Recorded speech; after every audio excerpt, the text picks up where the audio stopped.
ಶ್ರೀ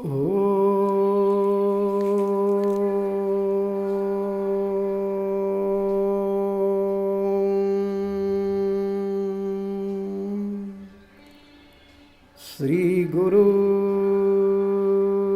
ಬಸವಲಿಂಗಾಯ ನಮಃ. ಈ ದಿನ ಜೇಡರ ದಾಸಿಮಯ್ಯನವರ ಒಂದು ವಚನವನ್ನು ನಾವು ನೋಡೋಣ. ಮಣಿಗಣ ಸೂತ್ರದಂತೆ ತ್ರೀಣೆಯ ನೀನಿಪ್ಪೆಯಯ್ಯ. ಮಣಿಗಣ ಸೂತ್ರದಂತೆ ತ್ರೀಣೆಯ ನೀನಿಪ್ಪೆಯಯ್ಯ.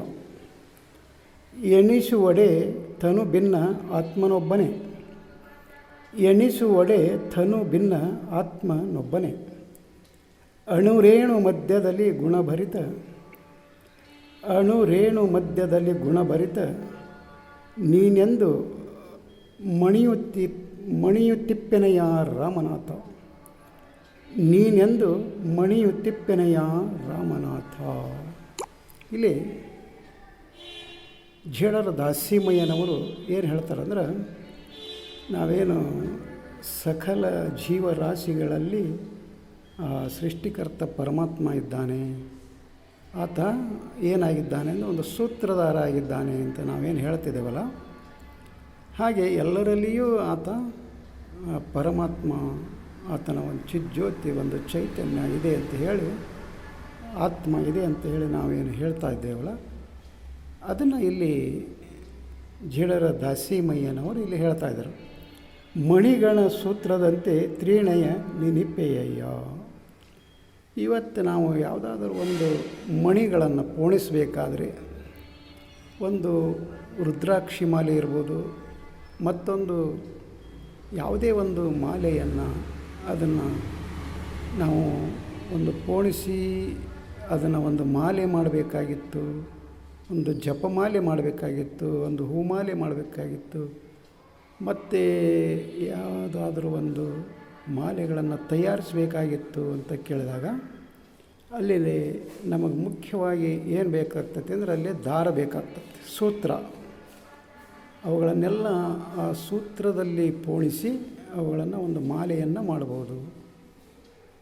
ಹಾಗೆ ಆ ಸೂತ್ರನ ಇಲ್ಲ ಅಂದರೆ ಆ ಮಣಿಗಳನ್ನು ಪೋಣಿಸೋದಕ್ಕೆ ಸಾಧ್ಯ ಆಗೋದಿಲ್ಲ, ಅದು ಮಾಲೆನೂ ಆಗೋದಿಲ್ಲ. ಹಾಗೆ ಆ ಮಣಿಗಳನ್ನು ಹಿಡಿದಿಟ್ಟುಕೊಂಡಂಥ ಸೂತ್ರ ಏನಿದೆಯಲ್ಲ, ಆ ಥರ ನೀನಿಪ್ಪೆಯಯ್ಯ ಅಂತ ಹೇಳ್ತಾರೆ ಅವರು. ಯಾರಿದಾರಂದ್ರೆ ಈ ಎಲ್ಲ ಜೀವರಾಶಿಗಳನ್ನು ಒಂದು ಸೂತ್ರಧಾರನಾಗಿ ಹಿಡಿದಿಟ್ಟುಕೊಂಡವಂಥವ ಯಾರಂದ್ರೆ ಆ ಜಗತ್ಕರ್ತ ಪರಮಾತ್ಮ ಅಂತ ಇಲ್ಲಿ ಹೇಳ್ತಾರೆ ಅವರು. ನೀನು ಆ ಸೂತ್ರದಂತೆ ಇದ್ದೀಯಾ ಅಂತ ಹೇಳ್ತಾರೆ. ಹಾಗೆ ಮುಂದೆ ಏನು ಹೇಳ್ತಿದ್ದಾರೆ ಅವರಂದ್ರೆ, ಎಣಿಸುವಡೆ ತನು ಭಿನ್ನ ಆತ್ಮನೊಬ್ಬನೇ. ಅಂದರೆ ನಾವು ಆ ಮಣಿಗಳನ್ನು ಎಣಿಸ್ಬೇಕಾದ್ರೆ, ಅಂದರೆ ಆ ಜಪಮಾಲೆಯನ್ನು ಅಥವಾ ಮಣಿಗಳನ್ನು ನಾವು ಎಣಿಸ್ಬೇಕಾಗಿತ್ತು ಅಂತ ಕೇಳಿದಾಗ, ಅಲ್ಲಿ ಆ ಮಣಿಗಳು ಬೇರೆ ಬೇರೆ ಬೇರೆ ಬೇರೆ ಬೇರೆ ಆಗಿರ್ತಾವೆ. ಆದರೆ ಅದರಲ್ಲಿ ಒಳಗಡೆ ಇರುವಂಥ ಆ ಸೂತ್ರ ಏನಿದೆಯಲ್ಲ, ಅದು ಒಂದೇ ಆಗಿರ್ತದೆ. ಹಾಗೆ ಇಲ್ಲಿ ನಾವು ಜನರನ್ನು, ಈ ಎಲ್ಲ ಜೀವರಾಶಿಗಳನ್ನು ನಾವು ಅಲ್ಲಿ ಎಣಿಸಬೇಕಾದ್ರೆ, ಅವುಗಳನ್ನು ಗಣನೆಗೆ ತೆಗೆದುಕೊಳ್ಬೇಕಾದ್ರೆ ಅವು ಅಲ್ಲಿ ಭಿನ್ನ ಭಿನ್ನ ಭಿನ್ನವಾಗಿ ಕಾಣ್ತಾವೆ. ನಾನು ಬೇರೆ, ಮಕ್ಕಳು ಬೇರೆ, ಹೆಂಡರು ಬೇರೆ, ಬೀಗರು ಬೇರೆ, ಬಿಜ್ಜರು ಬೇರೆ, ಮತ್ತು ಬೇರೆ ಬೇರೆ ಬೇರೆ ಬೇರೆ ಆಗಿ ಅಲ್ಲೇ ವಿಂಗಡಣೆಯಾಗಿ ಕಂಡರೂ ಸಹಿತ ಅಲ್ಲಿ ಒಳಗಿರುವಂಥ ಆತ್ಮ ಏನಿದೆಯಲ್ಲ ಒಬ್ಬನೇ ಅಂತ ಹೇಳ್ತಾರೆ ಅವರು. ಅಂದರೆ ಆ ದೇವನ ಒಂದು ಚಿತ್ಕಳೆ ಏನಿದೆಯಲ್ಲ ಅದು ಒಂದೇ ಇರ್ತತಿ. ಅಲ್ಲಿ ಮನುಷ್ಯರು, ಆ ಮನುಷ್ಯರ ತನು ಬೇರೆ ಬೇರೆ ಬೇರೆ ಇದ್ದರೂ ಸಹಿತಕ್ಕೆ ಅವರಲ್ಲಿರುವಂಥ ಒಂದು ಆತ್ಮ ಏನಿದೆ ಆತ ಒಬ್ಬನೇ ಆಗಿರ್ತಾನ ಅಂತ ಹೇಳಿ ಹೇಳ್ತಾ ಇದ್ದಾರೆ. ಹಾಗೆ ಮುಂದೆ ಏನು ಹೇಳ್ತಾರಂದ್ರೆ, ಅಣುರೇಣು ಮಧ್ಯದಲ್ಲಿ ಗುಣಭರಿತ.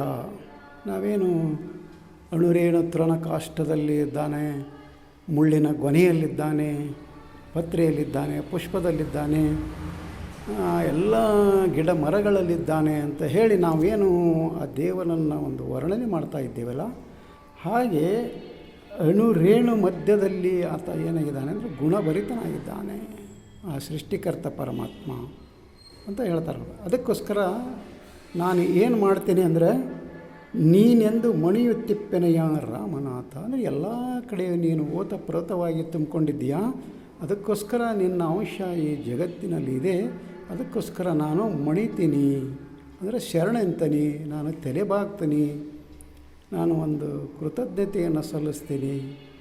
ಯಾವುದು ಇಲ್ಲಿ ಮೇಲು ಕೀಳು ಅನ್ನೋದಲ್ಲ, ಎಲ್ಲರಲ್ಲಿಯೂ ಎಳ್ಳಿನಲ್ಲಿ ಮುಳ್ಳಿನ ಮೊನೆಯಲ್ಲಿ ಅಂತ ಏನು ಸರ್ವಜ್ಞ ಕವಿ ಹೇಳ್ತಾನೆ, ಅಲ್ಲಿ ಅದನ್ನೇ ಹೇಳೋದು. ಎಳ್ಳಿನ ಗೊನೆಯಲ್ಲಿ ಮುಳ್ಳಿನ ಮೊನೆಯಲ್ಲಿ ಪತ್ರೆ ಪುಷ್ಪಗಳಲ್ಲಿ ಇರುವ ನೀನು ನನ್ನಲ್ಲಿಲ್ಲವೇ ಅಂತೇಳಿ ಅಲ್ಲಿ ಸರ್ವಜ್ಞ ಕವಿ ಒಂದು ವಚನದಲ್ಲಿ ಕೇಳ್ತಾನೆ. ಹಾಗೆ ಎಲ್ಲರಲ್ಲಿಯೂ ಆತ ಏನಾಗಿದ್ದಾನೆ, ಗುಣಭರಿತನಾಗಿದ್ದಾನೆ, ಸೂತ್ರದಂತೆ ಇದ್ದಾನೆ ಆ ಆತ್ಮ. ಅದಕ್ಕೋಸ್ಕರ ನಾನು ಮಣಿತಾ ಇದ್ದೇನೆ, ಅದಕ್ಕೆ ಶರಣಂತೀನಿ. ಈ ಜಗತ್ತಿಗೆ ನಾನು ಶರಣಂತೀನಿ, ಈ ಪ್ರಪಂಚಕ್ಕೆ ನಾನು ಶರಣಂತೀನಿ, ಎಲ್ಲ ಜೀವರಾಶಿಗಳಿಗೆ ನಾನು ಶರಣಂತೀನಿ ರಾಮನಾಥ ಅಂತ ಹೇಳಿ ಇಲ್ಲಿ ಜೇಡರ ದಾಸಿಮಯ್ಯನವರು ಹೇಳ್ತಾರೆ. ಅಂದರೆ ಎಲ್ಲರಲ್ಲಿಯೂ ದೇವನ ಒಂದು ಸ್ವರೂಪವನ್ನು ಕಂಡವರು ಯಾರು ಅಂತ ಕೇಳಿದರೆ ಅಲ್ಲಿ ಶರಣರು.